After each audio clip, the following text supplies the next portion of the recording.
Walau karihal kafirun wal karihal musyrikun wal karihal muslimun. Subhanaka la ilma lana illa ma 'allamtana innaka antal alimul hakim. Rabbi shrah li sadri wa yassir li amri wahlul 'uqdatam min lisani yafqahu qawli.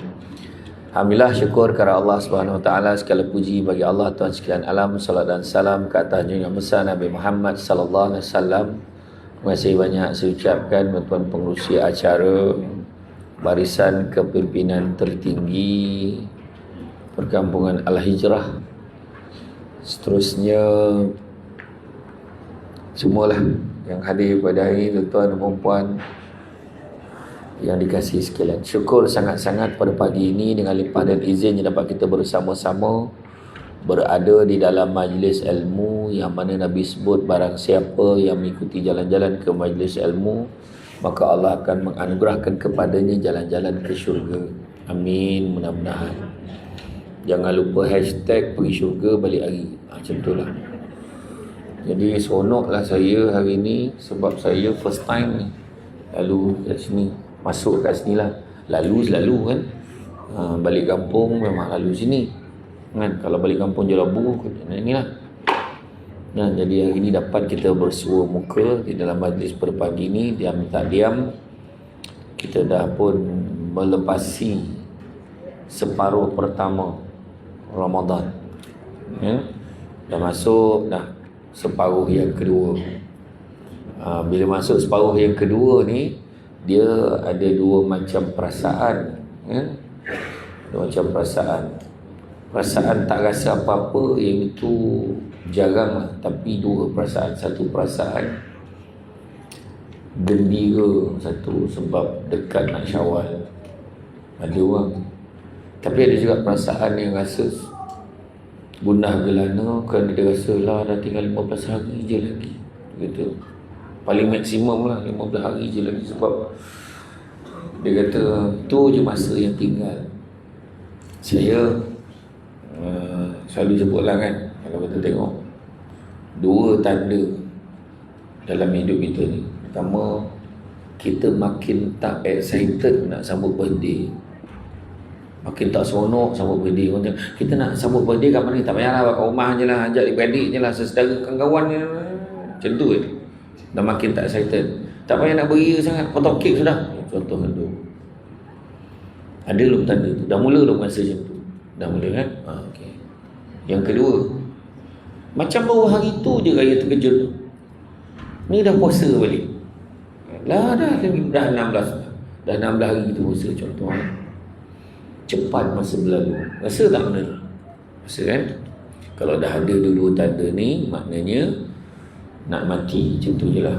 Tak payahlah banyak fikir sangat. Macam tu je lah kesimpulan. Maknanya kita dekat dah dengan kematian. Minggu lepas sepupu saya meninggal dunia.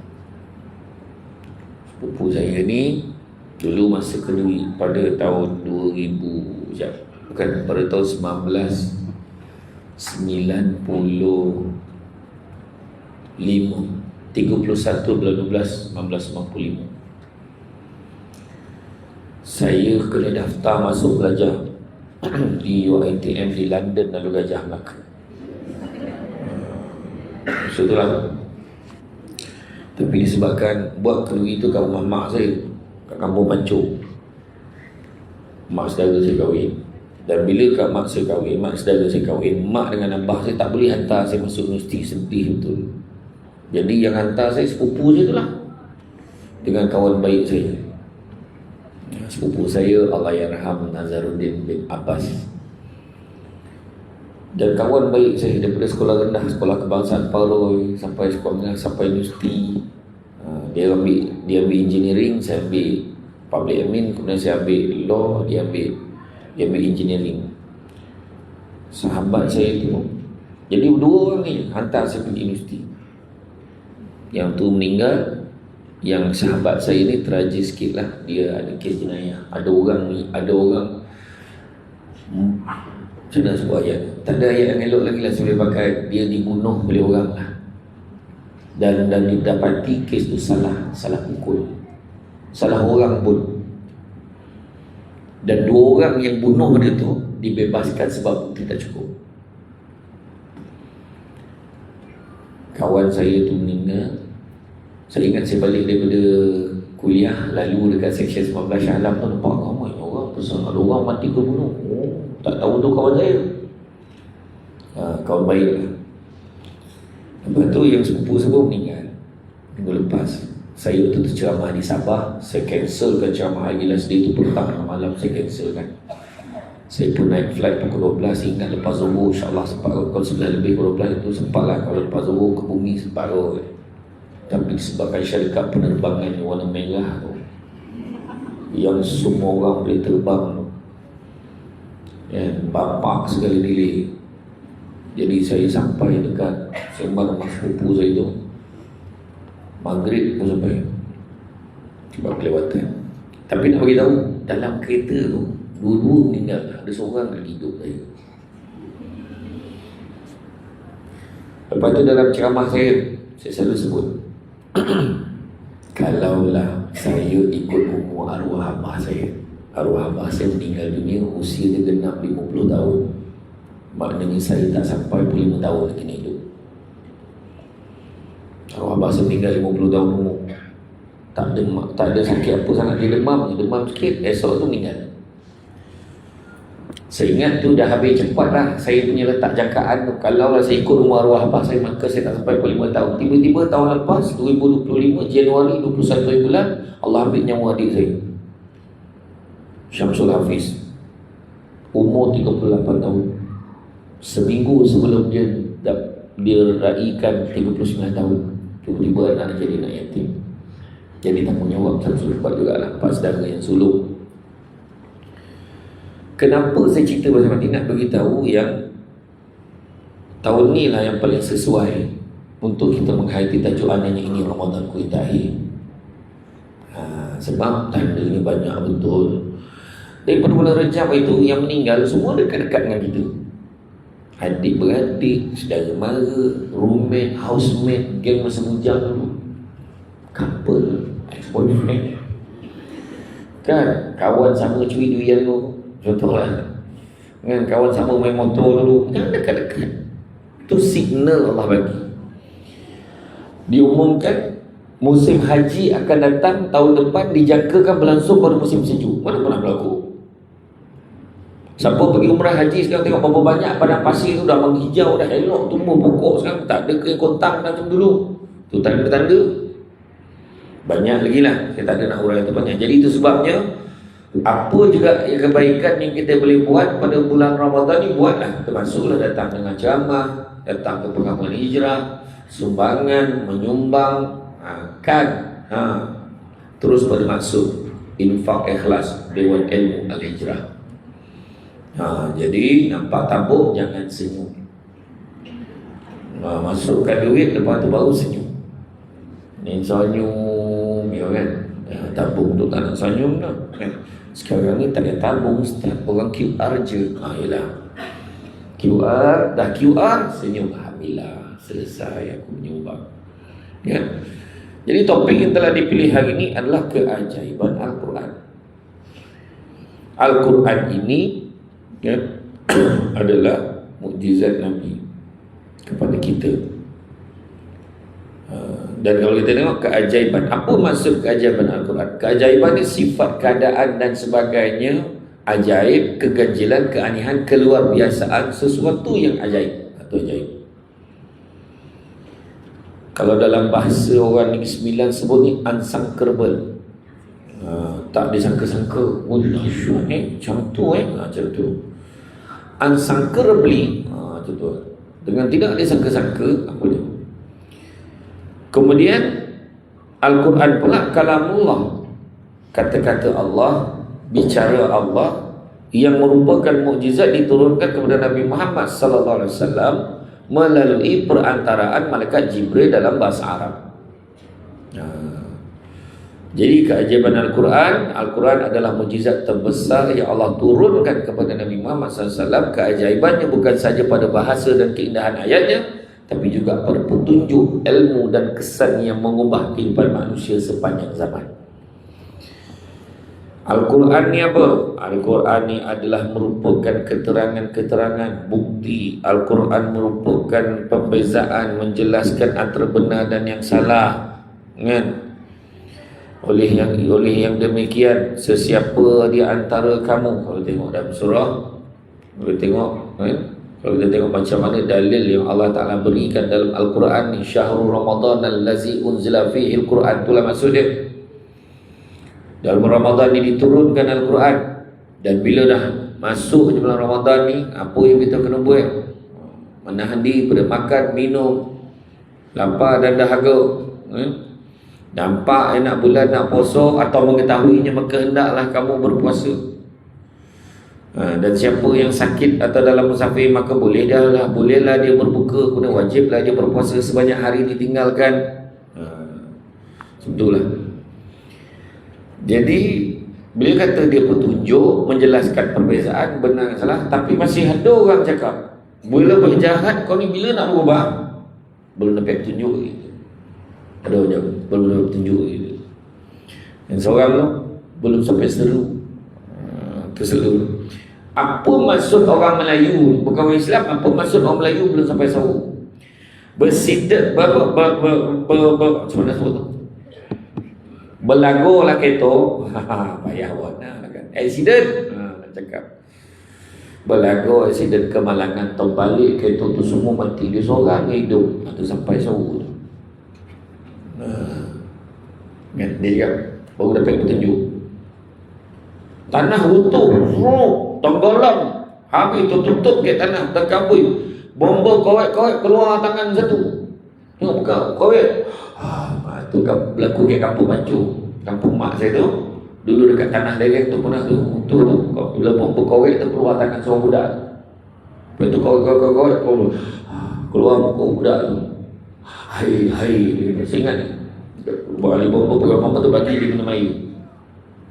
Besar dah tu, nikah dah anak dah. Ni cerita tahun 1980 berapa lah. Betul. Jadi apa itu? Hidup itu petunjuk tu. Ajakkan kawan di piknik, terjun ke dalam sampai air terjun tu berdompus terjun. Mak dia seorang je hidup. Wah, sampai dah dapat petunjuk tu. Nak kena berubah. Itu pemahaman orang kita. Rumah terbakar, dia terselamat. Kereta accident, dia terselamat. Kalau pernah dengar lah nama seorang, nama dia Dennis Bergkamp, pemain bola sepak Arsenal, bekas pemain bola sepak Arsenal. Dennis Bergkamp, Bergkamp, mana tuan dia nak search. Dia naik flight, satu tim bola sepak dengan dia. Kapal terbang tu terlepas, dia seorang dia terselamat. Semenjak daripada tu, dia tak nak naik kapal terbang. Kalau ada perlawanan nak main kat Europe tu, orang suruh naik kapal terbang, dia seorang naik bas, dia jalan 3 hari sebelum. Macam tu. Jadi kalau kat orang Melayu tu maksud dia petunjuk. Jadi janganlah nak tunggu accident mujur ke tak mampu, baik kau mampu tahu macam mana. Macam tu fikir. Jadi soalan nak kita tanya, tak cukupkah Al-Quran dan hadis menjadi petunjuk kepada kita? Itu sebabnya hidayah ni kena cari, kena tunggu, kena cari. Dalam hidup kita ni 3 perkara nak kita cari. Pertama, carilah hidayah. Kalau dalam dewan ni ada yang nama hidayah, duduk sebelah dia, hidayah jumpa dah. Tu kan kawan nama, jumpa kawan. Tapi hidayah ni supaya dapat beza mana buruk dengan mana baik. Orang yang tak ada hidayah, benda buruk rasa baik, benda baik rasa buruk. Kau tak baik, kau dengan ceramah, dia pegang-pegang cerah. Oh tak dapat, kawan cakap dan baik warna pula. Apa tahu nak pula. Dia tak nak pergi surau, kawan cakap dan apa pula. Macam tu. Jadi benda buruk rasa baik. Boleh nama rekor tak rasa apa. Allah. Berdosa kau main judi ni. Ini bukan judi, ini ikhtiar. Kono lah tu. Dah kono dia belanja je ke surau. Ajar betul. Itulah. Ya? Jadi tak cukup kan? Al-Quran tu sebab itu. Pertama, hidayah. Yang kedua, kejalan maghfirah. Carilah maghfirah, keampunan pada Allah SWT. Melainkan kita yakin sangat, alhamdulillah, Ustaz, setakat bulan Mac ni belum ada dosa lagi. Tolong angkat tangan. Siapa yang rasa macam tu? Tolong angkat tangan. Yang angkat tangan pun berdosa dah. Tak sedar diri dia berdosa. Itu sebabnya kalau siapa yang buat dekat tempat dia, masjid dia, kampung dia, surau dia, buat tarawih 10, setiap malam dia tarawih tu, dia selang-seli dengan istighfar. Astagfirullah, astagfirullah, astagfirullah, minta ampun. Nabi ajar macam mana? Dia sahabat tanya, kaifana astaghfir ya Rasulullah, macam mana cara nak istighfar? Nabi ajar, astagfirullah, astagfirullah, astagfirullah, astagfirullah. Macam mana? Astagfirullah. Kau rajin? Astaghfirullahalazim. Rajin lagi? Astaghfirullahalazim, la ilaha illa wal hayyul qayyum atubu ilaih. Rajin lagi? Astaghfirullah, innallah kana tawwaba, astaghfirullah, innallah kana tawwaba. Rajin lagi? Allahumma anta rabbi la ilaha illa anta khalaqtani wa ana 'abduka wa ana 'ala ahdika wa wa'dika mastata'tu a'udzubika min syarri ma sana'tu abu laka bi ni'matika alayya wa abu bi dzambi faghfirli fa innahu la yaghfiru dzunuba illa anta. Penghulu sekali istighfar. Astaga Nabi Gajah. Itu pengaruh sinetron. Astaga juga. Dia astagfirullah, astagfirullah, astagfirullah. Paling tidak. Berapa kali nak buat sehari? Buat 1000 kali sehari. Tapi janganlah tahu buat 1000. Subuh 2 tu, zuhur 2 tu, asar 2 tu, isyak, sampai maghrib 2 tu, isyak 2 tu, cukup 1000. Sabar. Tak sampai 3 minit selesai 2 tu. Balut tu 1000. Kuning lah, so tak boleh dah. Tu saya bagi yang ni, kau rajin boleh hari-hari boleh buat 10,000 lagi elok kan. Sebab apa? Sebab contoh lah kan. Contoh, kita pun ambil ni kan. Kita pun ambil, malaikat pun ambil buku amalan itu kan. Katalah ada dosa, hari ni dosa, berapa banyak dosa kak, bagi berapa banyak agak dosa ini.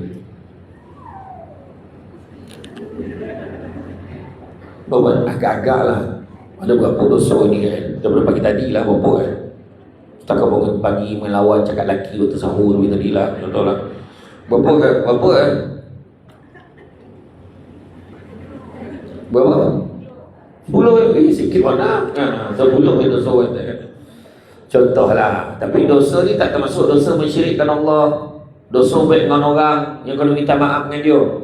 Nah ni dosa-dosa yang hari-hari buat. Katalah, tak apalah saya tambah lah. Ambil lah dosa. Kita katalah 100 dosa ini. Banyak pula ya. Tadi sikit pun 10 kan. Saya letak 100 ni. Okay, letaklah 100 dosa ni. Malaikat pun buka hari ni 7 hari bulan 6 boleh Ramadan. Dosa ada berapa banyak ni? Dosa ni 100. Kita istighfar berapa tadi? 1000. Pada 100. Ada balance berapa? 900. Apa jadi dengan balance tu? Buka muka surat semalam. Buka muka surat ni. Padam muka surat tu. Itu sebab kau istighfar. Banyak.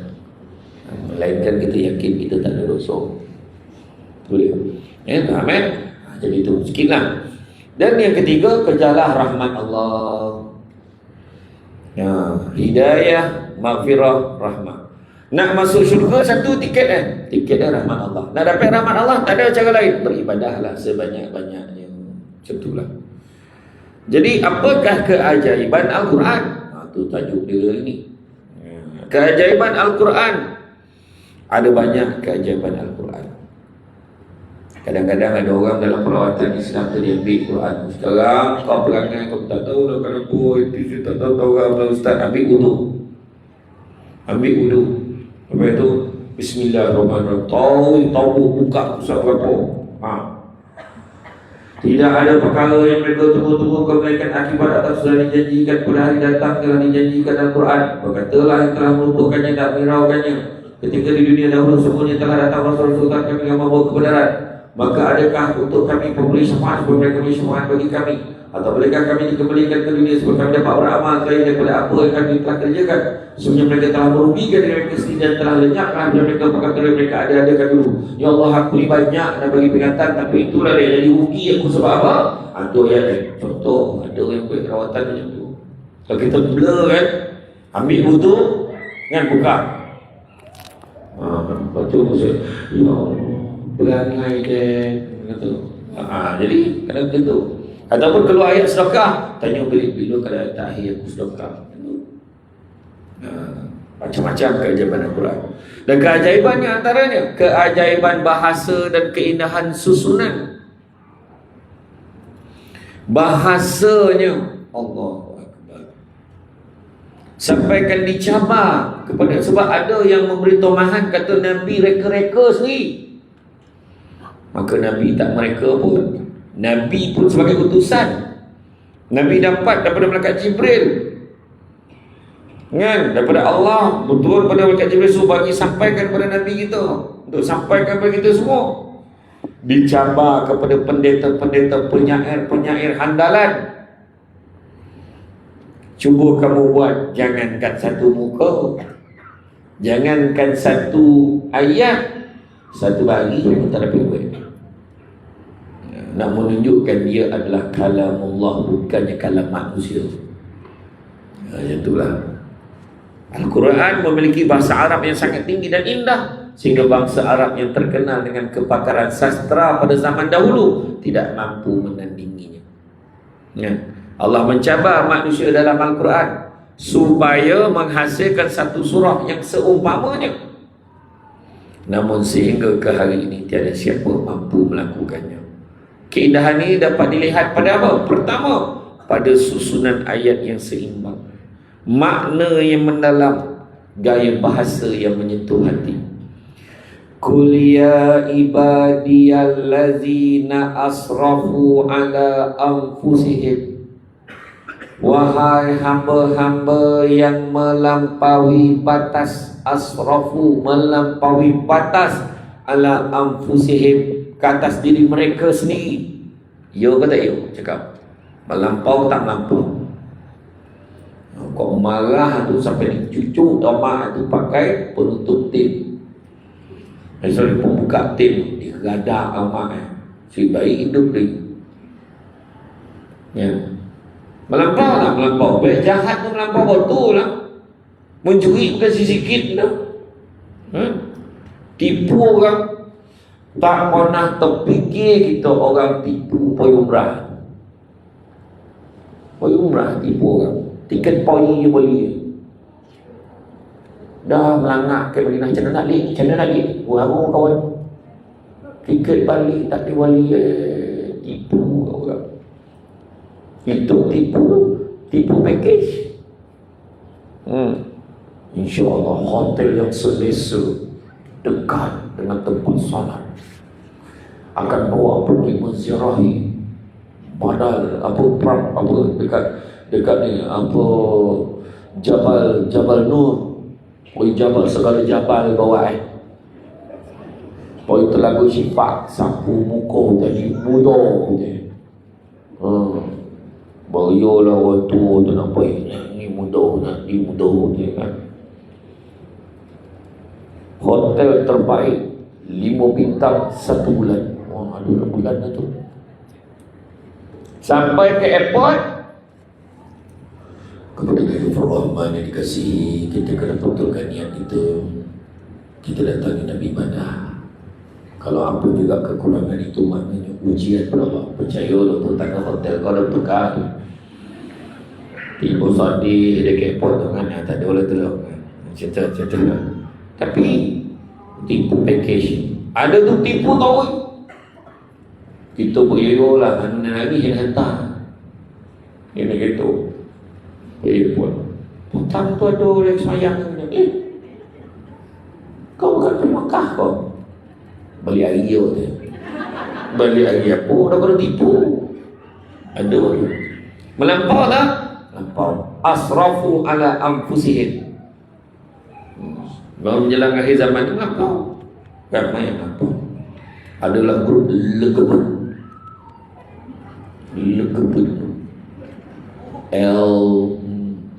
LT itulah. Tengah live ni kan, kalau saya tahu kan kena ban pula. Terus saya kata legebut. Kan melampau tu. Lelaki kau marah lelaki, perempuan kau marah perempuan. Benda tu dah support dalam Quran tu. Yang kau datang pesta yang dekat kumpul, yang kau tangkap tu bukan kaleng-kaleng, bukan tukang kompon sekolah. Yang kau tangkap tu bukan kerani jabatan tak. Yang kau tangkap tu lawyer, doktor, engineer. Si baik ke tu penceramah. Melampau tu, melampau. Tu tanya saya nak ubek orang macam tu, tak senang bawa pisu gayung. Kalau tak ada pasangka bau daripada pagi sampai maghrib. Itu sangka rimau, sangka singo, sangka sirapah, kuda bolam. Cukup 2 minggu habis tu sampai boleh jadi binatang. Keluar, macam mana apa pandangan kau? Yolah, binatang pun pernah jantan betina. Jauh tak pun. Belum pernah kita tengok bau jantan mengatakan bau jantan lain tak ada. Kalau kau mengatakan lain jantan, kalau kita tahu ada bau tu, kita cakap. Ya. Qul ya ibadiyallazina asrafu ala anfusihim, wahai hamba-hamba yang melampaui batas atas diri mereka sendiri, la taqnatu min rahmatillah, jangan putus asa dengan rahmat Allah. Allah begitu kau orang yang melampau ni. Innallaha yaghfiru dzunuba jami'a, semuanya Allah nak ampunkan dosa-dosaku semua. Semua kesemuanya. Semua tak faham lah. Innallaha yaghfiru dzunuba jami'a innahu huwal ghafurur rahim, semuanya Allah Maha Pengampun lagi Maha Penyayang. Allah dongah tu. Saya masa mula-mula dah faham ayat ni. Ya Allah, sayang Allah gitu ni. Surah Az-Zumar ayat yang ke-53. Itulah ayat ni. Kan? Gaya bahasa yang menyentuh hati. Kan? Kedua, keajaiban petunjuk kehidupan. Al-Quran bukan sekadar kitab bacaan, tapi panduan hidup manusia, memberi panduan dalam akidah dan keimanan. Sesungguhnya akhirat besok kita akan dibangkitkan dalam keadaan telanjang bulan, ikut amalan masing-masing. Masa tu telanjang akhirat besok, tambah sibuk tengok orang lain punya. Tu bukan apa kau, tak ada. Masing-masing huru masa tu. Takut huru, semua takut apa? Takut dituntut dan sebagainya lah. Huru masa tu. Masa tu kata kalau sampai kepada mahkamah mahsyar, dia timbang orang tu, kalau lah kata orang Islam pahala banyak, dia masuk syurga. Dosa lagi banyak, berapa pahala? So ngaku Islam. Tapi pada yang bukan Islam, kau banyak nak jannah pun. Orang yang kafir, kau banyak nak jannah pun. Ngaku dompet kau. Apa je? Semua tu tanya. Pahala tu. Yeah. We also believe in heaven, you know. Wah, dia kata. As we know, wah, sebenarnya kami tahu. Yang kami buat baik juga. Soalannya, kalau betul Tuhan tu Maha Pengasih, Maha Penyayang, kalau kami buat kebaikan, takkan kami tak dapat ganjaran? Soalan dia tanya ke kita, apa jawabnya? Orang yang menyalin jadi seorang buku kan, dia tanya macam tu, nak tanya sikit. Kalau I ni dia yang bukan Islam tadi lah tanya, I pun buat baik juga. Takkan tak ada balasan tu I? Dia tanya. Senang jawabnya. Jangan risau, suruh buat tanya, suruh buat jawab. Saya pernah ceramah ke satu masjid ke Kolbila, ceramah maulud. Makcik, apa maksud selawat makcik? Apa maksud selawat? So makcik tu nak ceramah-ceramah je lah, tanya pula kesahannya aku. Menyusah aku tanya ni. Jadi eloklah senyap tu. Sebelum saya kena marah, ambil saya senyap. Jadi sebenarnya Allah bagi ganjaran tak? Allah bagi ganjaran. Tapi Allah bagi ganjaran akhir dunia lagi. Kau ambil lah. Cuba tengok penyanyi-penyanyi yang putih, pemain bola sepak, kayu-kayu kan. Pemain bola sepak tu yang main Liga Perdana Inggeris tu gaji sampai 300,000 pound seminggu. Bukan sebulan. Tak sampai belanja duit tu. Rumah besar, rumah sampai 25 bilik. Tak sampai tidur. Baru dah sebulan dah duduk. Dah 5 tahun dah duduk. Baru bilik tidur. Ada tu pemain bola sepak tu, tak kahwin, ada girlfriend, anak dah hampir dah. Bila wartawan tanya, bila you nak kahwin? Buat masa ni kami belum terfikir. Anak dah hampir dah belum terfikir. Boleh. Bayar hidup sosek tak sosek hidup, tapi kayu-kayu. Kita yang hari-hari semayang sampai bertanduk-bertanduk dahi. Dia belanja nak datang senyap tak cukup lah. Tumpang gitu kawannya datang senyap. Tapi seminyak tidur. Kan aku lah. Baiklah, isi minyak pun tadi. Ngadu kan. Tak salah. Tapi nak beritahu kita ni susah. Tapi sebab apa? Sebab Allah bagi semua. Itulah yang kita bimbang kalau orang tu tak semayang tapi dapat kesenangan-kesenangan. Label siapa lebih kurang tu? Iaitu Allah bagi yang disebut sebagai istidraj. Kau ambil lah ni, ambil segala nikmat Allah bagi ni supaya kau jauh dari Allah. Allah tak nak bukan kau pergilah. Itulah. Sebab ada satu, kenapa dia orang tak dapat mana tu macam orang Islam dapat? Kenapa? Dia ada satu kunci dia tak tahu. Kunci apa namanya? Tak apa, selepas tanya, selepas jawab. Kunci syahadah. Ada seorang pelakon terkenal Hong Kong, Amerika Syarikat. Dia biasa terkenal dengan buat action stunt dia buat sendiri. Kelakar. Dia orang yang kelakar, dia tua lah. Dia kalau tojo-tojo tu dia buat sendiri. Dia tak ada bagi pelakon tambahan, dia buat sendiri. Cuma tahulah kan, saya tak nak sebut nama. Apa pun kebaikan dia tahu kan. Dia sumbang dengan sekolah anak yatim dekat China, ke Hong Kong. Dia bagi sekolah tu percuma asrama, siap komputer. Berjuta duit yang dibagi belanjakan tu. Tapi sayang dia tak ada satu kunci. Kunci syahadah tu. Itu kunci syahadah dah tu. Kunci akaun tak apa tu. Macam itulah dia kan. Macam tu. Jadi itulah. Jadi nak faham kan macam tu lah. Jadi tu sebabnya jangan susah hati. Kan tak ada betul tak ada tu lah. Kan? Minta Allah banyak. Rezeki yang Allah bagi ke kita dalam banyak-banyak rezeki Allah bagi. Rezeki yang paling rendah sekali di sisi Allah, rezeki duit lah, paling rendah. Rezeki yang tinggi, sehat, boleh berselong. Dia duduk selong lah, untuk kan duduk di kursi dia. Tak tahu yang kat belakang tu kan cecek-ceknya tengok. Nengok TV pun tak pun nampak mana. Tapi rezeki ada orang tu, ada orang tu rezeki dia naik kapal terbang sejam sampai Kelantan. Ada orang tu rezeki dia udah naik, syukurlah naik kapal terbang. Tapi Mekah ni kecil pun terbang. Tak bersyukur kau. Dia punya kalau kau nak puasa kau terbang ni, kau buang semua tempat duduk ni, kau duduk seseorang. Boy, syukurlah dia naik untuk orang tu lagi tahu naik bas kesian, naik bas Kelantan 9 jam, 8 jam, 9 jam. Musim raya lagi tahu. Tuhan tu kau belum kena naik bas. Belum. Berapa kali terantuk tak rasa sampai. Itu kalau naik bas pergi kampung, yang pergi rombongan lagi tahu.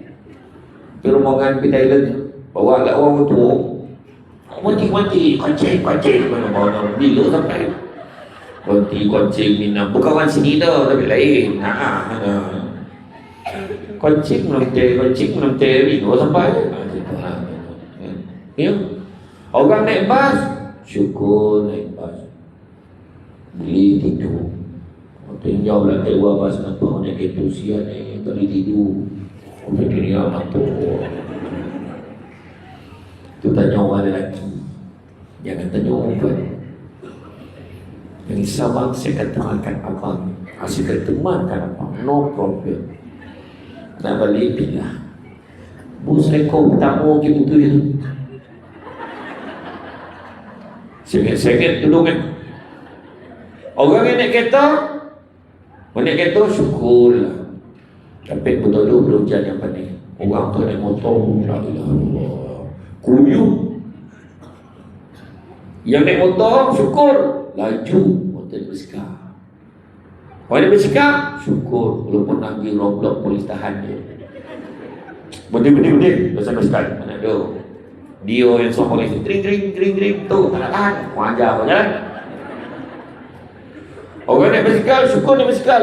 Orang berjalan kaki, orang jalan syukur dia masih berjalan. Oh tu dah duduk terbaring. Orang dah terbaring, syukurlah hidup lagi. Orang tu dah mati.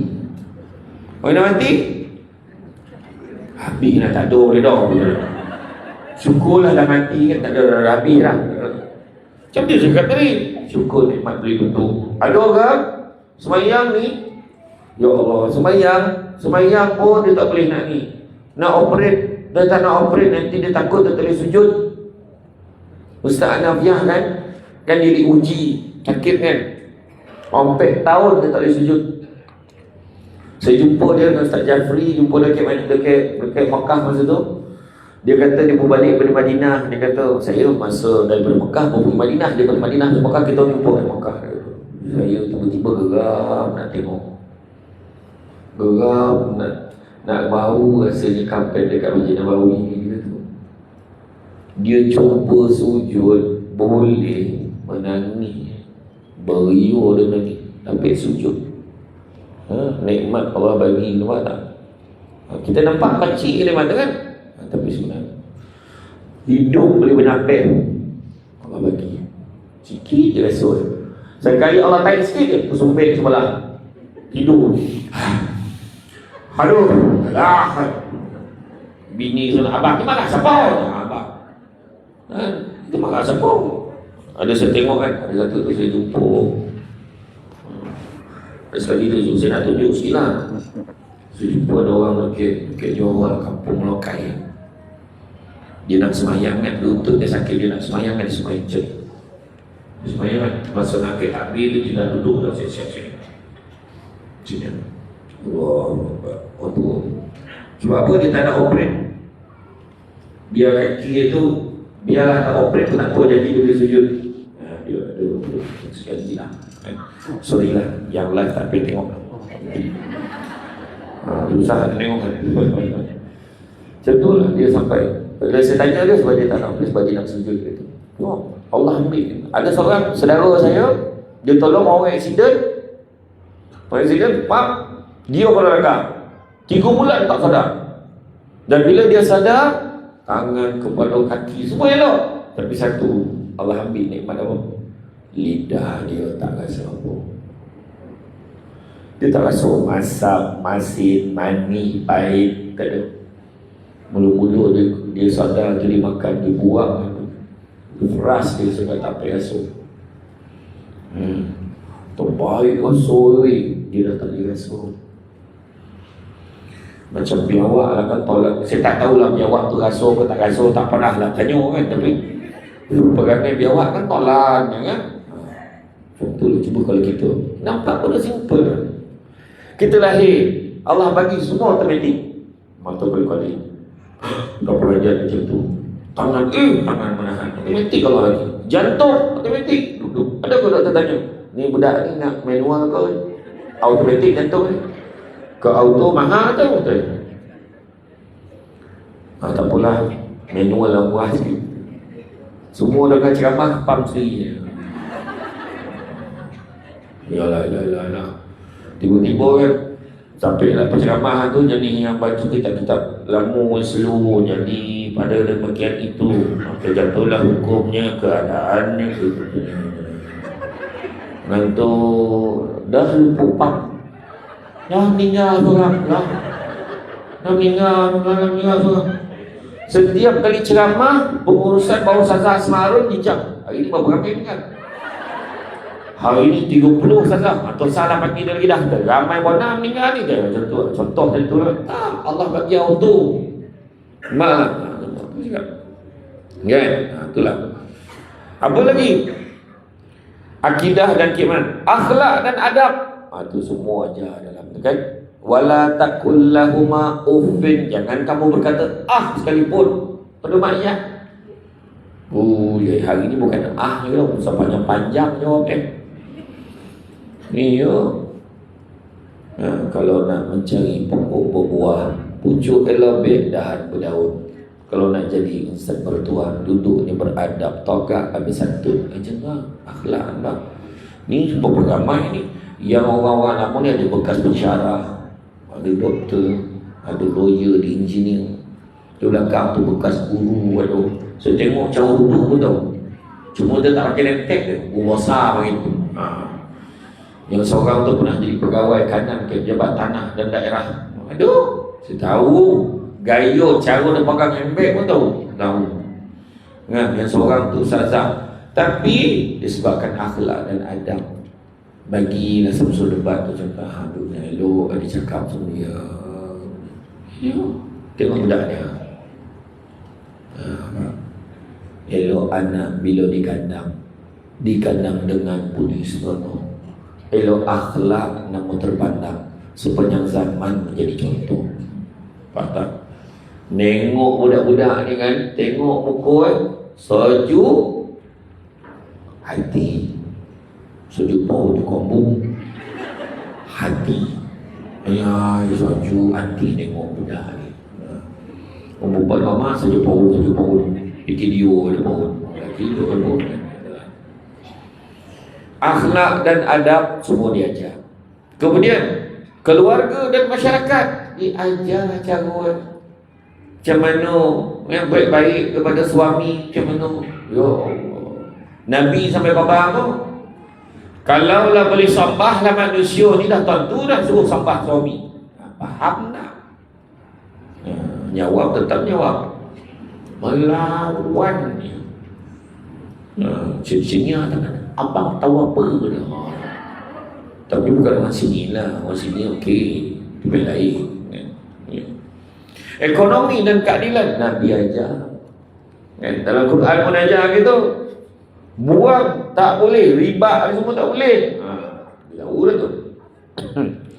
Jadi sesiapa yang menjadikan Quran sebagai panduan akan memperoleh ketenangan dan keseimbangan hidup. Ketiga, keajaiban apa? Keajaiban mengubah hati manusia. Ramai manusia berubah kehidupannya kerana Al-Quran. Kenapa? Kerana ayatnya mampu melembutkan hati yang keras, menenangkan jiwa yang gelisah, memberikan harapan kepada yang putus asa. Sebab itulah Al-Quran disebut sebagai penawar hati.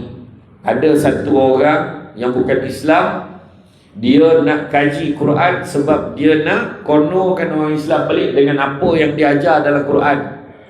Bagi aku masa, dia kata, bagi Quran tu kat dia sebulan. Tak sampai seminggu dia mengucap tu dalam masyarakat. Nak tunjukkan Quran ni. Dah buatlah apa, bacalah buku apa pun. Tetapi satu-satu ni kitab yang boleh menenangkan hati, melembutkan jiwa. Itulah dia Al-Quran. Keempat, keajaiban ilmu dan isyarat saintifik. Dalam Quran terdapat banyak ayat menyentuh tentang alam semesta seperti penciptaan manusia, peredaran matahari dan bulan, kejadian langit dan bumi. Walaupun Al-Quran bukan kitab sains, namun banyak isyarat ilmiah yang hanya difahami manusia selepas perkembangan ilmu moden. Lepas itu diurai-uraikan sahaja. Itu sebab kita tengok orang barat, orang kafir ni yang jadi maju tu sebab dia kaji Quran. Apa itu dia bawa untuk dia. Itu dia. Walaupun Al-Quran bukan kitab sains.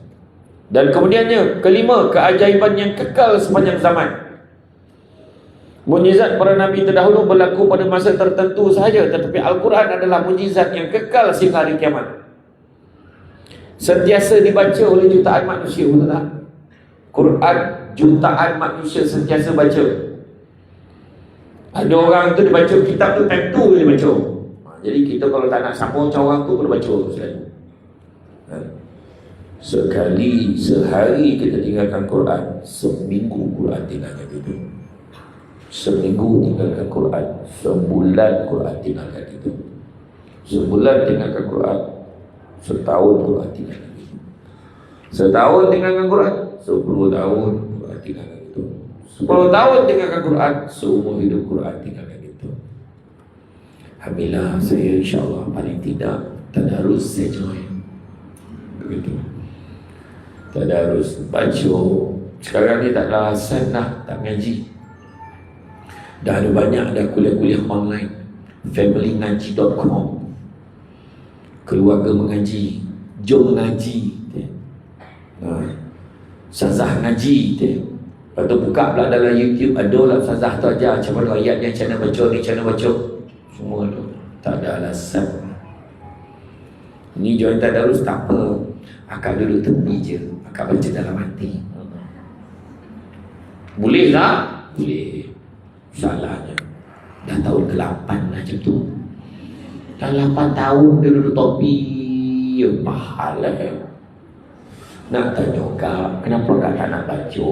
Saya baca dalam hati. Kak bukannya apa? Akak baca mengangkat. Oleh elok berselok kak mengangkat. Kenapa? Dah macam hantu johon pula macam jual mengangkat. Buat tak, maksud akak baca ni tak lancar, gagap-gagap. Pergilah belajar. Kan? Kena belajar. Dibaca oleh jutaan manusia, dihafaz oleh berbagai bangsa. Kita tengok muka orang tu galak pun tu, daripada Nigeria, hafal dia kan. Iya, kita muka yang torang ni ke jalan pantai ni. Ayat lazim haru depan belakang. Yasin, apa itu? Iza arada syai'an ayakula lahu ittaqillah. Kalau ya Nabi lupa dia. Orang dia melangkah-langkah di mana ujungnya. Kemudian dipelajari sepanjang zaman. Tidak ada kitab lain yang dihafaz oleh manusia dalam jumlah yang begitu besar. Saya dulu pernah sekali saya ceramah ke Ampang. Dululah. Ampang tu bukan Ampangan tu, Ampang Kelupur. Habisnya ceramah sembahyang Isya. Ya Allah, sedap betul bacaan imam ni. Mengeletik-ngeletiknya mulut sedap. Sedap macam itulah.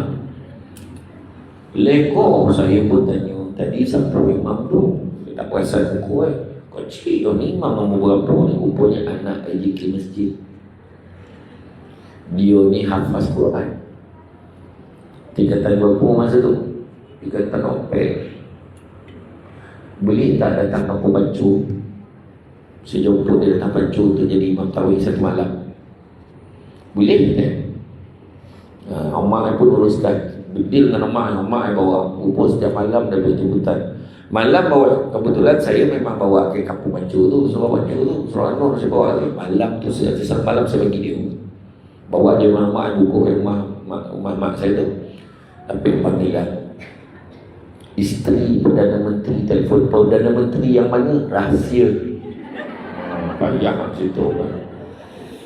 Pada malam tu dia kata, boleh tak malam ni datang apa semua? Minta maaf lah tak dapat. Dah janji dengan sesuatu. Beri salam banyak kat susun depan. Allah dia. Dah saya booking awal. Saya tahulah. Kan? Budak tu pun baca. Malam tu saya tahulah. Kalau kita kat kampung ni 10, dia nak ambil berapa? Boleh je. Dia kata. Budak tu bawa malam tu sebelum dia tangani Quran. Kita tampik tau. Lepas itu dia datang, dia baca Quran, dia petiklah macam ni setiap satu rakaat tarawih tu dia akan ambil dalam 2-3 ayat. 2-3 ayat. Pertama kali dalam sejarah kampung Bancu, first time ever. Cakap orang pantai. Orang kampung makcik-makcik ni komplain, pendek bona bercoy je. Dia suruh baca panjang ni. Tak boleh. Mana betul lah yang saya bawa. Dan barulah saya dapat tahu malam tu, rupa-rupanya daripada tahun sebelumnya tu, daripada di tingkatan 3 lagi, dia dah dijemput menjadi imam tarawih di Istana Negara. Allah, saya kata sejuk hati. Dan saya dapat tahu dia 5 beradik, 4 beradik, semua baca macam dia, hafiz Quran semua. Jadi saya pun tahun depan tu, lepas tu PKP, tak lama betul PKP, lockdown. Bila lockdown saya tanya, oh anak dia kat luar, dia tak boleh keluar. Lepas tu anak dia ke Madinah. Sekarang dia masih lagi di Madinah. Setiap kali saya pergi Madinah, saya telefon dia, ajak makan, minum. Lepas nama berat dia tanya, hidup tu tak pernah tangan, mesti Quran. Poinlah pada duduk Quran, ni Quran, memang Quran. Macam kita lah kan. Ni handphone Quran. Dia juga Quran. Kan kalau tanya orang kampung Mancur, dia tahulah setiap tahun mesti ada satu budak saya bawa. Itulah dia budak Aktif nama dia. Ya. Memang kawan-kawan dia bercakap, di rumah Ustaz, kau tangan di Quran ni. Lagi keajaiban Al-Quran. Al-Quran merupakan wahyu dan kitab suci, yang mana kita tengok isi kandungan Al-Quran tidak berubah. Kitab Taurat ataupun Injil banyak ditokok tambah dan diselewengkan daripada makna asalnya. Berbeza dengan Al-Quran, terjaga rapi dan terpelihara dari unsur-unsur kejahatan tangan manusia. Dan juga dia mengandungi, kedua, mengandungi perintah Allah, bagi keajaibannya. Mengandungi hukum hakam, perintah ayat suruhan, contoh menutup aurat, dan larangan makan dan minum yang haram seperti khamar, tak boleh minum khamar, arak tak boleh minum, khinzir tak boleh kecuali darurat. Contoh, tak boleh keluar rumah, lockdown, lagi tahu daripada dulu. Keluar langsung tak boleh, sikit pun tak boleh, duduk dalam rumah tu. Lapar, lalu seko. Lalu seko bab 1. Bab 1 babi lah, kau tak faham pada orang. Bab 1 tak faham. Lalu seko kopong dapat seko. Boleh tak makan khinzir itu? Boleh makan, tapi makan sekadar untuk bertahan hidup sahaja, bukan beriuk-riuk. Nama siapa ni bang? Telinga tu kau boleh rasa kicap tu. Hidung tu kau gigi, goreng kan garing. Tak ada dah. Itu beriuk nama tu. Itu sebabnya kalau kita dalam darurat, kita ke tengah laut, itu lapar, kita di mana akan gigit makan anggota badan kita. Sebab kita dah tak ada nak minum air laut, kita tak habis lah, tak lalu lah. Itu dibenarkan. Jangan sesajuk. Memang kalau ikutkan ranking kajian dibuat, daging paling sedap makan dalam dunia nombor 1 daging orang. Tapi jangan lalu cuba pula digigit lelaki. Nombor tu sedap lah. Tak ada. Kedua, tu sebab ada puak kanibal yang jadi makan maknanya, kawan dia mati, dia masak, dia makan. Kedua, daging bab 1. Daging babi lah. Kedua, memang sedap. Saya tak cuba tau. Kalau tengok cito tu makan, boyo makan dia. Yang ketiga baru daging-daging lain. Tapi masalahnya, it happen to be dalam hukum nombor 1, nombor 2 tu haram makan melainkan darurat. Kemudian tutup aurat macam mana? Kadang-kadang kita ni faham, kita tutup, labuhkanlah pakaian kamu. Kita disuruh tutup aurat, bukannya balut aurat. Pakai Allah sekarang pesen. Tudung pun jangan dipeningi pundak tu macam pundak untung. Aduh, tak boleh. Ya, pakai kontak. Kadang-kadang dah elok dah, bosak, lambung, jarang pula. Tobui kat dalam. Tengok pengantin tu, kan ada jaring tu, jaring cakap ni, pakai bunga. Tak berwajib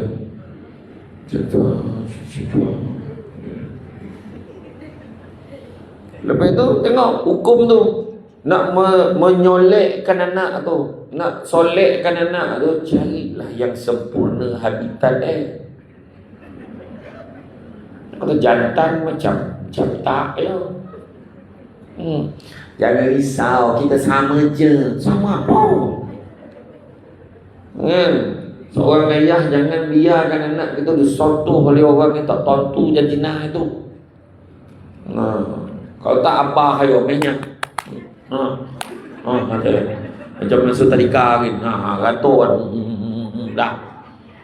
Heboh dah. Saya kalau kat TV hijrah tu, TV hijrah yang soleh, saya kalau orang perempuan kan, tutup mata je kan, dia pakai brus panjang brus kan, macam melukis. Iya, tak ada dia pakai jenis tu. Ada satu sesen TV tu, dia bagi yang macam tu. Saya rasa dia jantan. Ayo minat betul macam sedepan dia tu. Sudah. Kenapa lah dia ni yang make upkan aku, ya Allah. Macam dia cantik kau dia ustaz tu lah. Alhamdulillah. Dah orang dah jauh pada dia berlaku, ya Allah. Dia panik waktu tu kan. Weh nak napih. Betul lah. Bila kisah orang yang saleh. Ingat tak kisah 7 orang pemuda beserta dengan seekor anjing yang bersembunyi ditidurkan dalam gua selama 309 tahun. Kan? Kerana lagi jadi pada raja yang kejam. Dalam surah apa? Tahu dah sini. Surah Kahfi ya. Cerita orang-orang yang ingkar. Misalnya kisah kaum nelayan dilarang menangkap ikan pada hari Sabtu kerana itu sebuah hari ibadah kepada Allah. Mereka ingkar sehingga Allah mengubah mereka menjadi kera. Peristiwa ini dirakamkan dalam surah Al-A'raf ayat 166. Begitu juga kaum yang diazab. Kaum yang cerita tadi itu yang legebet tadi. Ketika pengikut Nabi Lut antara kaum diazab dengan diterbalikkan negeri itu kerana hubungan sumbang yang mengamalkan legebet. Sehingga kan banyak lagi kisah kaum yang ingkar dicetakkan dalam Quran sebagai pengajaran. Begitu juga surah-surah khusus untuk sebuah kisah menceritakan perjuangan para nabi di Nabi Yusuf AS, surah Yusuf, kisah Nabi Nuh dalam surah An-Nuh. Jadi selain para anbiya ada kisah wanita beriman seperti ibu Nabi Isa AS, iaitu Maryam, dirakamkan dalam surah Maryam.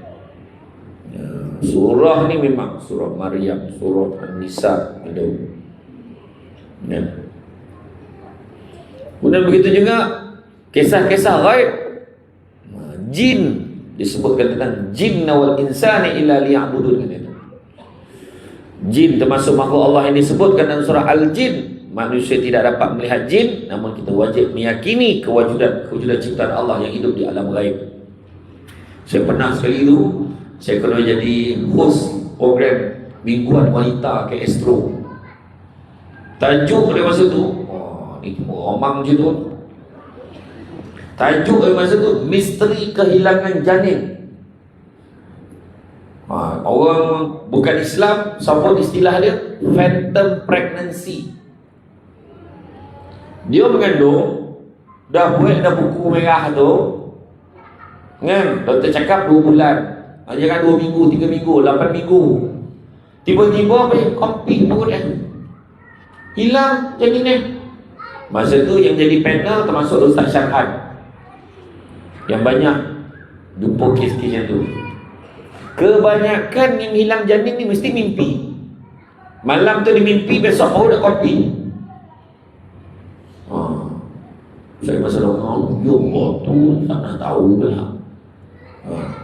Dah buat buku, tiba-tiba hilang. Oh tak adalah, mana itu awak tak pregnant pun. Pada yang bukan Islam dia percaya tu. Tapi sebenarnya memang kan dia tu sebabnya nama anak ni jangan bagi nama anak jin. Macam-macam nama bagi nama jin. Saya tak nak sebut lah, kan ada kono belakang. Dia panggil dia nama. Contoh anak saya dia seorang, Zakwan. Itu nama jin, Najib. Orang tak tahu Zakwan Amri dia. Anak saya pada sabun bah. Alam kan, malam-malam kan nampak ada yang tinggi masuk beli abah. Tu abah kau abah. Tak lain dia. Kono lah. Ubek kan? Ubek. Lu takut siap mandi dengan air batu. Macam doa baca. Anak-anak saya semua macam abah. Kono sawat tani. Dalam tempoh. Wah. Oh. Ya tu. Dia tak bunyi kan? Dia tahu tu lokat ni. Daripada abah sampailah anak kono. Yang seorang tu bila tempoh pantang tak kono. Habis pantang mulu lagi tahu. Ya. Jadi yang kisah tadi Ustaz Syarahan share lah. Ada orang tu 7 bulan nak bos sabun lah. Tiba-tiba kompi 7 bulan bos lah. Esok tu kompi. Semua kebanyakan yang kono ni mesti mimpi. Ada orang pakai baju putih datang ramai-ramai ambil baby juga. Ambil baby rupa esok yang baby tak ada. Kita kalau bagi nama anak jin, kita panggil nama dia dengan jin-jin nyawa. Contoh. Itu sebab dia kata tukar nama-nama lain. Albab, Ahmad Albab, pergi nama lain. Itu piramidi baik tu sebab tu tukar nama lain. Elok nama lain tapi panggil Intan panggil. Nama lain Yung panggil. Along, Ngengah, Atik tu tukar. Jadi yang ada seorang tadi yang pemanggil tadi, dia kata dia dah 7 bulan. Tiba-tiba dia daripada Pulau Selangor tak sahaja. Tiba-tiba hilang bayi dalam kandungan dia. Mana nangis. Besok tu doa boleh semangat cat. Besok tu kombong ni pun nak ngandul baby tu. Ni ustaz dalam gitu ni. Tapi masalah budak tu bila lahir, umur budak tu dah 21 tahun, mata dia nampak semua yang orang lain tak nampak. Jadi Ustaz Syarahan masa tu, masa live tu, Ustaz Syarahan kata, okey, akak ikut bacaan ni. Anak dia tak tahu ada. Okey, baca ayat ni, lepas tu usapkan kat mata dia, hijabkan balik mata dia tu. Ustaz Syarahan ni macam-macam kepandaian ni. Dia pegang tangan saya tahu. Ada dia. Jangan kau pegang tangan aku macam ado je. Ada satu tu pula, itu ada satu yang paling dahsyat. Ustaz Syarahan kata, dalam labor room toron-toron tak ada. Lagi uhara doktor tu telefon Ustaz Syarahan. Macam mana ni Ustaz, baby tiba-tiba tak ada dalam pokok dia, tak ada. Push tak ada. Mana pergi kan? Macam tu lah. Tapi bukan tu lah tajuk kan. Mana kau nak pergi lagi lah, ada ceramah yang akan datang. Tu tajuk lain. Itu kisah-kisah gaib. Kita meyakini ciptaan Allah yang hidup di alam gaib ada. Cuma orang kita yang komah mengistilahkan dia. Yang sebenarnya setan, iblis, jin ada. Benda-benda gaib. Kita yang mengistilah lain. Mana ada hantu dalam dunia ni? Hantu tak ada. Tak ada. Yang dalam Quran tu sebut tu dia jin. Dan juga syaitan ada. Hantu tak ada. Maka dapatlah kelihatan hantu tak ada. Ayat mana cakap ada hantu tak ada.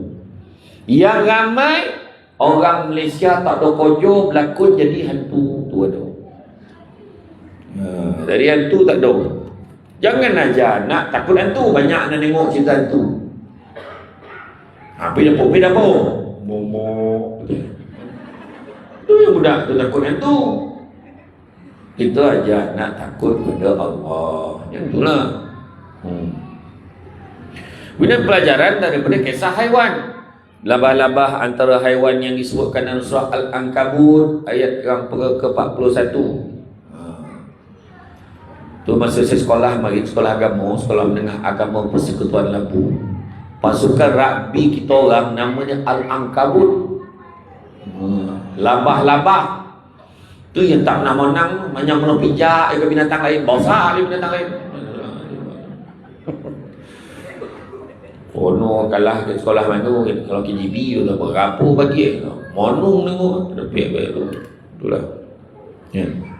Allah mengumpamakan penyembah-penyembah berhala yang menyembah selain padanya seperti abah-abah yang membuat rumah untuk berlindung. Hakikat tempat perlindungan tersebut sangatlah lemah dan mudah roboh, mudah rapuh, mudah hancur.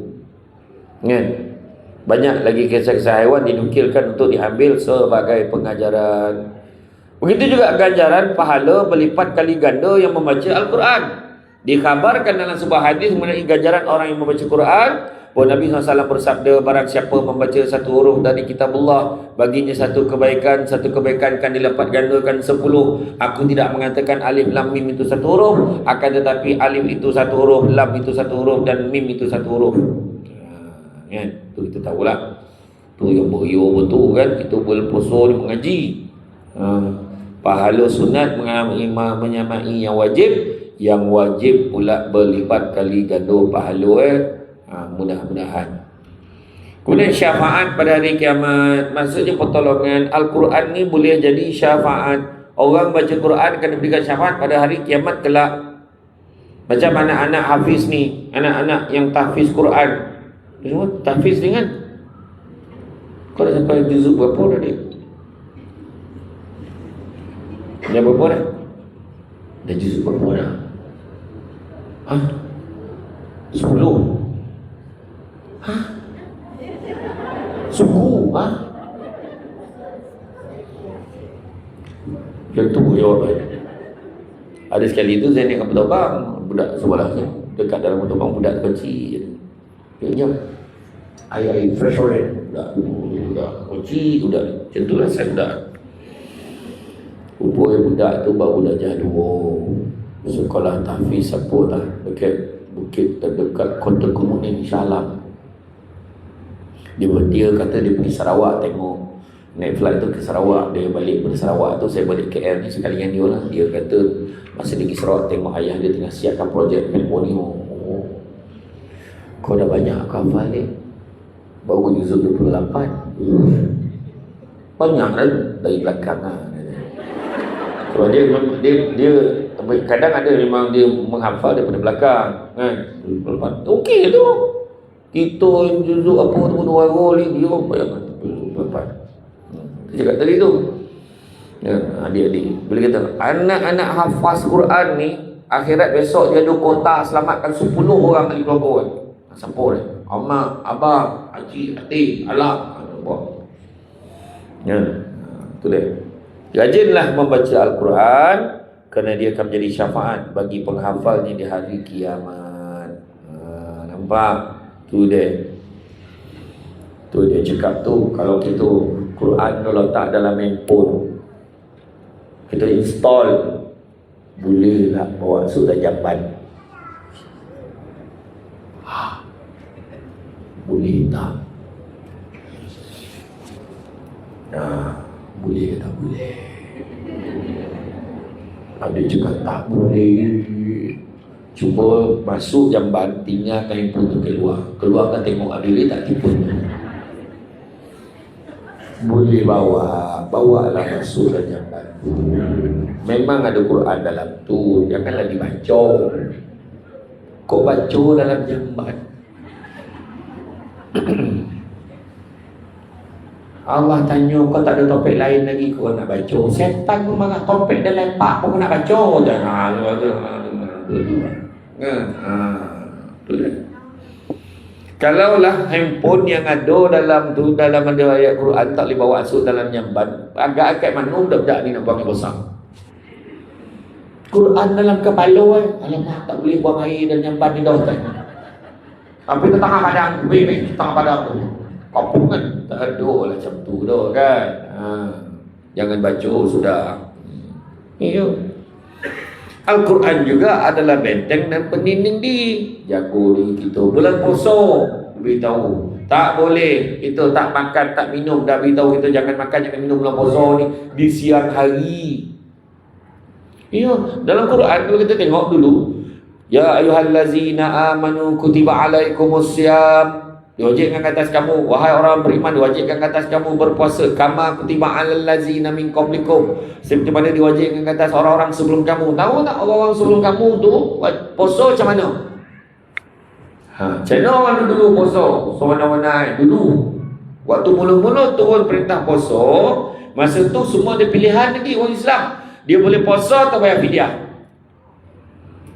Dia tak larat lah. I nak bayar fidyah je. Boleh. Zaman Nabi dulu boleh. Mula-mula macam tu. Dan bila turun perintah puasa seperti mana orang sebelum kamu, dua kaedah. Kaedah yang pertama, dia bermula puasa daripada isyak sampai maghrib esok tu. Tu puasa orang dulu. Makna boleh makan antara maghrib dan isyak saja. Isyak dah puasa dah. Dan kaedah yang kedua yang kena faham, terlepas waktu maghrib tak boleh buka. Contohlah berburak kan. Kejap lagi masuk maghrib ni. Berburak. Lah, dah terlapis 2 minit maghrib. Lah, dah azan tak doa, tak boleh buka. Kena sambung puasa. Ada seorang sahabat ni, dia bekerja kat ladang kurma. Panik.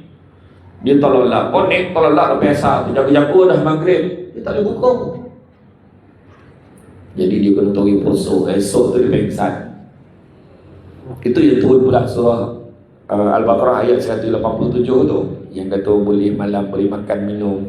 Lepas itu boleh bersama dengan isteri lah, apa bawah. Lepas itu sehinggalah nampak perbezaan antara benang hitam dan benang putih. Itu maksudnya sampailah terbit matahari.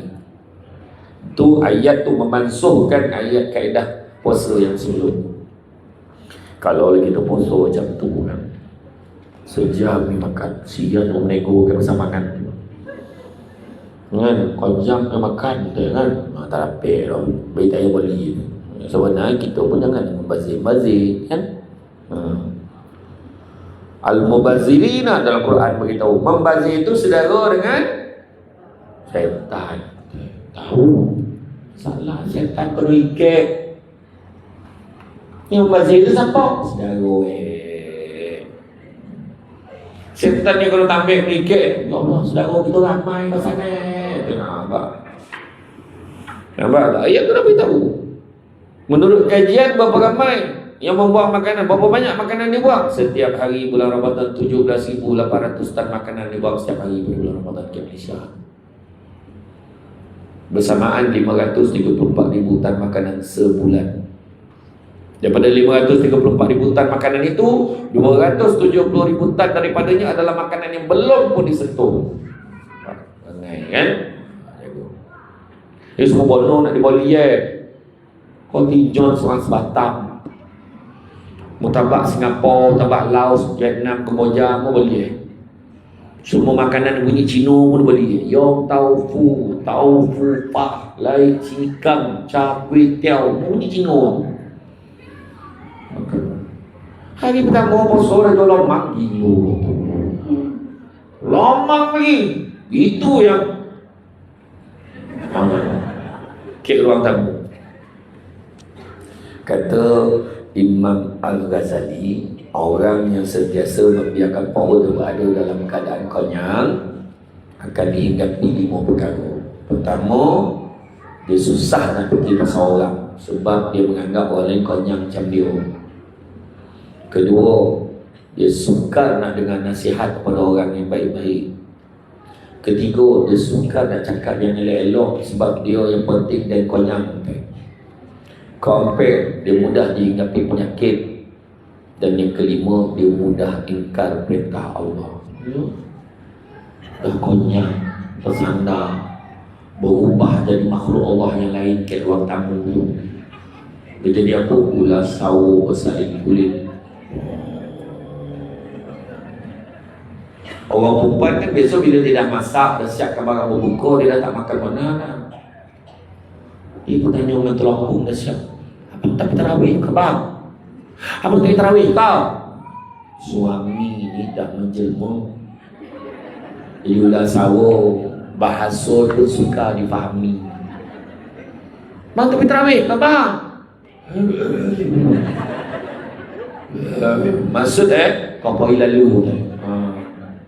Balik dan tarawih, tengok ulah sawah tadi tak habis lagi salin kulit. La ilaha illallah, tak pergi tarawih ke tadi bang? Maksud abang terlena tak sedar tadi. Itu maksud macam tu lah. Jangan makan. Orang ni kalau makan banyak buat puasa, buka puasa kan.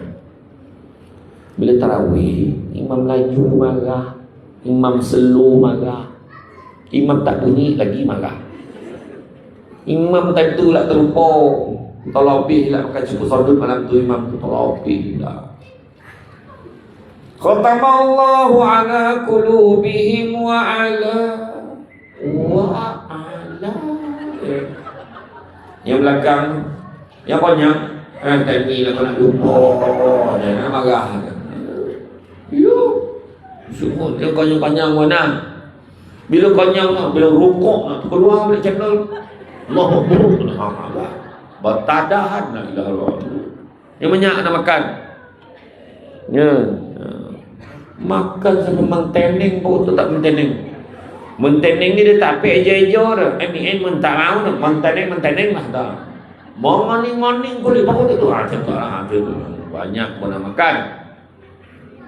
Dah mula pek dah. Jadi kemudian Al-Quran mengatur kehidupan kaum muslim dan proses beribadah kepadanya. Jadi kesimpulannya, sampai juga kesimpulan. Keajaiban Al-Quran bukan sekadar hanya pada huruf dan ayatnya, tapi pada kesannya terhadap kehidupan manusia. Kesan tu ada. Orang yang membaca dia akan rasa tenang. Ada masalah baca Al-Quran, Allah. Walaupun ada yang tak faham, tapi baca tu dia akan tenangkan hati. Itu sebabnya kalaulah kita ni nak jaga mata kita, kata Abu Laith Samarkandi, tanda takut kepada Allah dilihat pada 7 perkara. Takut pada Allah, pertama pada lisannya, kedua pada pandangan matanya, ketiga pada hatinya, keempat pada perutnya, kelima pada tangannya, keenam pada langkah kakinya, ketujuh pada ketaatannya kepada Allah dan Rasul. Apa uraiannya? Tunggu dalam ceramah yang akan datang. Jangan ke mana-mana. Kita jumpa lagi selepas ini, macam dalam TV. Tapi yang tadi tu, pandangan mata tadi, macam mana kalau takut pada Allah, pandangan mata tak pandang yang tak elok. Pandangan mata je tengok. Sebab ada penyakit ain. Dalam Quran pun sebut tentang penyakit ain, bahaya penyakit ain ni. Semua nak tunjuk kat orang. Susah tunjuk kat orang. Ya? Mak dapat pahala, mata pertama pandang apa? Pandang mak ayah dapat pahala. Mak dah tak ada, Ustaz, jarah kubur. Kubur jauh, Ustaz, kahwin orang Kelantan ha. Campurlah serakah lah Fatihah pada dia. Ada yang marah. Pagi ayo tak ada mana pergi kubur tu, pakai orang Yahudi je. La ilaha illallah. Dia dah lah kahwin dengan orang jauh. Itulah kali pertama dapat pergi kubur. Baiklah, tak salah dah. Yang tak boleh mewajibkan, tu tak boleh. Ya. Tak ada mana baca Yasin kat kubur. Tak boleh baca Yasin. Tak boleh pula. Nak baca satu Quran pun boleh. Mereka tak boleh baca Yasin, tak boleh ngaji. Baca apa? Baca WhatsApp tu. Ya Allah. Baca lah. Tak salah dah. Menonggok. Baca lah apa-apa. Doakan. Kan? Pandang muka mak ayah. Kedua, pandang apa dapat pahala? Pandang suami, pandang isteri dapat pahala. Pandang suami dengan wajah menggembirakan. Abang dah balik. Alah. Pahala. Pandang isteri lipet kain. Ya Allah. Rambut kombang. Baju binatang. Alah. Yang isteri tengah lipet kain, nampaklah lelaki terlolak kat sofa. Dia letak baju dengan keplekat. Keplekat tak ada protection. Rambut Allah. Bokau tidur. Ya Allah. Memandang suami, pandang isteri dapat pahala. Dengan syarat pandang suami dan isteri sendiri. Ini bini orang pandang Ketiga, pandang Kaabah dapat pahala. Itu sebab orang dulu kalau balik daripada haji, umrah, bali frame gambar Kaabah kan. Tak. Dia dah tengok pahala. Oh, Kaabah. Dengan syarat pandang tu ingatkan dia kepada Allah dapat pahala. Oh, di situ kan. Rindu waktu sekarang boleh tengok live. Ya. Itu sebab jangan takut-takut nak pergi umrah, pergi haji. Ada orang tenang, tak bersedia lagi, pergi je lah. Takut apa? Jadi apa-apa kamu tu. Mana jadi apa? Pergi lah. Sangka baik dengan Allah jemput kita, pergilah. Yang kawan lah kena nakut dia, taklah kau dalam calak pesuah pun saja tak nampak, tak tidak Kaabah ke Allah. Kawan tu yang melupu dalam flight, tak boleh tidur sepanjang. Tak nampak. Sampai ke hotel, dia tinggalkan beg, dia lupa lari, dia tinggal beg tu, tinggal lagi, tinggal pergi. Sampai tu balik dia ke hotel, mau lulung lagi pun. Banyak doktor saya, Ustaz. Kenapa kak? Saya tak nampak Kaabah. Kak, ini Madinah ni. Memang tak nampak Kaabah je. Mantai je Kaabah dan Masjid Nabawi tu nak jumpa. Kan Masjid Haram sah jumpa. Lagi 5 hari tu macam salah tompek. Yo. Ini tompek cari, mana nak jumpa? Dan yang keempat, pandang apa dapat pahala? Pandang Quran dapat pahala. Pandang Quran. Quran tu letak ada apa kat atas pun? Kat atas lagi tu. Quran pahala. Pandang dan baca lagi besar pahala. Pandang, baca, faham, baca terjemahan lagi besar pahala. Pandang, baca, faham, hafal lagi besar pahala. Pandang, baca, faham, hafal dan buat lagi besar pahala. Jadi kehidupan akan berubah bila seseorang itu membaca Al-Quran, memahami maknanya, mengamalkan ajarannya, maka kehidupannya akan berubah menjadi lebih tenang, terarah dan diberkati oleh Allah Subhanahu wa taala. Poin ke-8 memetik delima, singgah sapajak membeli kurma. Al-Quran mukjizat sepanjang masa, petunjuk hidup dunia dan akhirat bersama. Cukuplah sekadar tu tuan-tuan dan puan sekalian. Boleh lagi ke? Boleh ke? Dah lah tu ponik cakap Lain kali lah pula kan. Sian. Saya tahu tanda-tanda nak berhenti tu saya tahu. Boleh tengok ada kaki dah lurus, dah bengkok, dah pelipet tu saya tahu lah. Orang berhenti lah tu. Nak ponik pula hai. Break lah kejap kan. Itulah dia insyaAllah. Di lain kesempatan kita jumpa lagi. Saya tahu Ustazah Asma tengah memahati kan sama daripada Madinah ke Mekah. Madinah dia sekarang tak tahulah. Mekah Mekah tu menghentikan. Ya, terima kasih lah Ustazah kan. Dia sombong-sombong dia tu, datanglah topik saya tak datang ni kan. Belum lagi. Ini first time. Terima kasih lah banyak. Topik ni saya nak pergi ke Kelang pula. Ada satu program lagi. Jadi insyaAllah mudah-mudahan bak kata orang jauh patah di dalam poti baik menjahit baik bertimbun. Nasihat sepatah ada kalanya suka dimengerti. Rupa yang penawar bertahun-tahun. Cantik dipandang rumah penghulu, kayu tukir dari papan. Alang-alang menuntut ilmu seperti pasir kembangkanlah menjadi intan. Tanang-tanang di laut sampai kulit mandi ke Tanjung, hati terpandang mula menyebutnya sebaik yang menganjur di menjemput rasul dan junjung. Jadi dengan ini saya membuka lah kepada semua, sama-sama lah kita menginfak kan untuk pembangunan Dewan Ilmu Al-Hijrah. Dah naik dah tu nampak rangkul-rangkul tu tapi belum cukup dah. Dana yang diperlukan 680,000. Yang dah ada 6 dengan 8 tu dah ada. Yang ratus itu boleh beli. 6-8 banyak untuk 6-8 banyak tapi kita nak bagi ni mudah-mudahan besok kita ceramah dalam tu pula kan. Mudah-mudahan sama-sama lah kita menyumbang kan dalam surah Ali Imran ayat 90. Allah Ta'ala beritahu apa? Belum sempurna kebajikan seorang mukmin selagi mana dia tidak menginfakkan sebahagian harta yang dicintai. Jadi itu saja daripada saya. Kita sesama ni ada ambo akaun pun ada Yayasan Al-Hijrah 5551 2654 2117 nombor akaun ni. Kalau tak boleh bagi RM1, bagi RM50. Tak boleh bagi RM50, bagi RM100. Tak buat duit Ustaz, lurus bola rantai mana yang ada tu bagilah. Pandai dah tolak ke pandai dapat berapa. Macam tu lah. InsyaAllah. Harap-harap saya macam tu lah. Sebab banyak topik saya pergi. Bila lancar kat tabung, saya umumkan.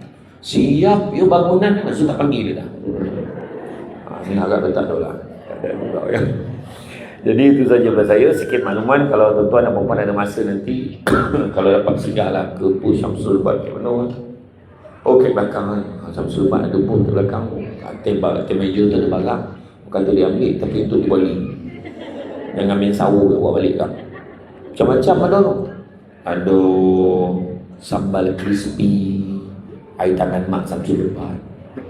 Ada sambal lacoy, lacoy tu poteh. Tapi berita baik, dulu sambal ni bagi RM15. Okey, hari ni alhamdulillah masih RM15. Tak naik harga dah. Kedua, ada minyak wangi SD perfume. Kemudian ada juga kurta, ada juga krim herba. Krim herba tu kalau sapu dah lah wangi, dia panis saja aku terus saju. Kalau orang sangat sendiri tu sapu lah. Berita baiknya boleh satu, free satu. Lepas itu ada susu kambing Al-Amr. Kombinasi susu kambing campur kurma, campur madu yang diizinkan. Madu domba. Kan madu yang berdiri tu dah. Sadap, susu kambing tu tak ada bau hamis sebab dia tak pakai kambing dalam batai tu. Dia tak pakai kambing Malaysia, pakai kambing daripada Holland, Belanda. Baik untuk GERD, gastrik, penyuluh hati. Siapa yang sahur pagi ada masalah nak makan minum tu, InsyaAllah okey kita petang. Dia juga baik untuk orang yang sakit lutut, sakit tumit, pijak, sakit tangan kobel-kobel tu, minum amal, insyaAllah capek elok InsyaAllah. Lepas tu dia juga baik untuk orang yang eczema, kata-kata kulit alergik. Minum tau, bukan mandi. Dia juga baik untuk orang yang mengandung, untuk ibu dia, untuk baby dalam perut dia elakkan jaundice kuning. Hari ni dia offer satu kotak 45, sampai beli 2, 90. Macam sama kan. Tak ada satu 45, 2, 80. Susu kambing coklat baik untuk anak-anak belajar.